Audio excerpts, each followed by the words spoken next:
Hello. Today's blog is going to be on blood sugar's impact on development. This is a really big issue that a lot of people with diabetes are facing. There's research on it, but no one really likes to talk about it. Because when we talk about it, it means that there's another issue that we have to face. And it's hard to look at other things that are impacting us. When a person grows up with diabetes, if they are diagnosed at an early age, what's going to end up happening is that extreme high or prolonged highs, as well as extreme lows, are going to cause problems with their ability to remember, recall, focus. What happens is that these shifts in blood sugars, or these extreme shifts, cause scarring on the frontal lobe, as well as reduces gray matter, which impairs our ability to function, remember, and do what we need to do to manage our diabetes. Because when we're managing our diabetes, we really need that focus. Unfortunately, a lot of times when we're living with attention deficit and diabetes, we remember to give our shot, but a split second later, we forget. I call that a slippage of memory. So that occurs a lot.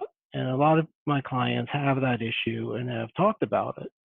And one of the unfortunate things is that this issue of attention deficit disorder is comorbid with diabetes, and there's not much you can do about it.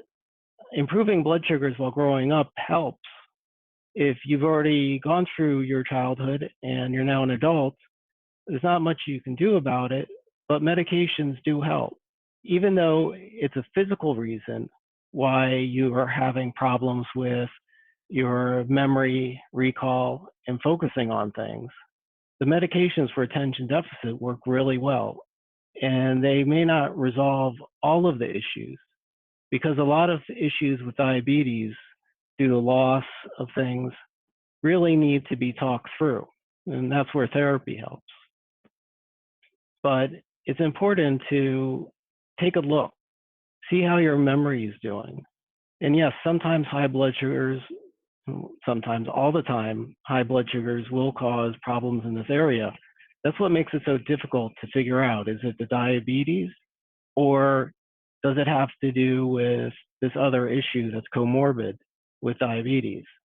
Comorbid, I hate that word, but it accurately describes when you have diabetes, and as I said, you get it at an early age, due to the shifting blood sugars, you're going to end up with attention deficit. And most people don't really look at it because we're not looking at the attention deficit hyper disorder. We're not looking at a hyper piece. We're looking at an inattentive piece. And a lot of children don't get the attention they need or notice that there's this problem going on. Some children end up in special education while others just struggle it through. And some excel at school because they're hyper focusing. And that's the other issue. Attention deficit isn't a lack of attention or no attention. It's that attention is either full forward, full force, all energy going to it, and you hyper focus, and the rest of the world disappears.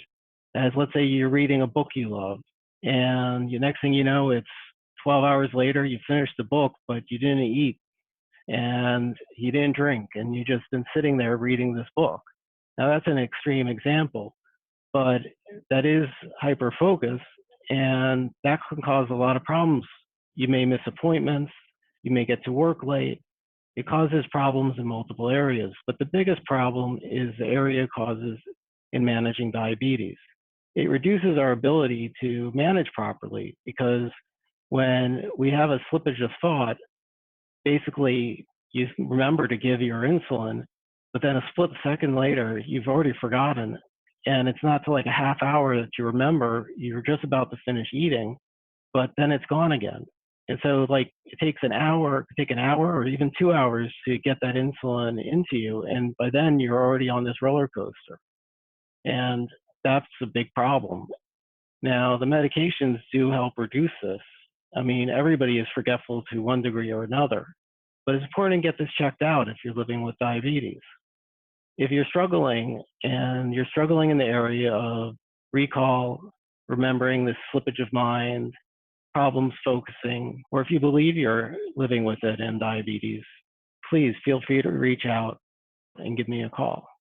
My name's Ellie LeBeau. I am a diabetes-focused psychotherapist, and I hope you enjoyed my blog today. If you did, please subscribe. I have lots of great information to come, and you have a great day. Bye.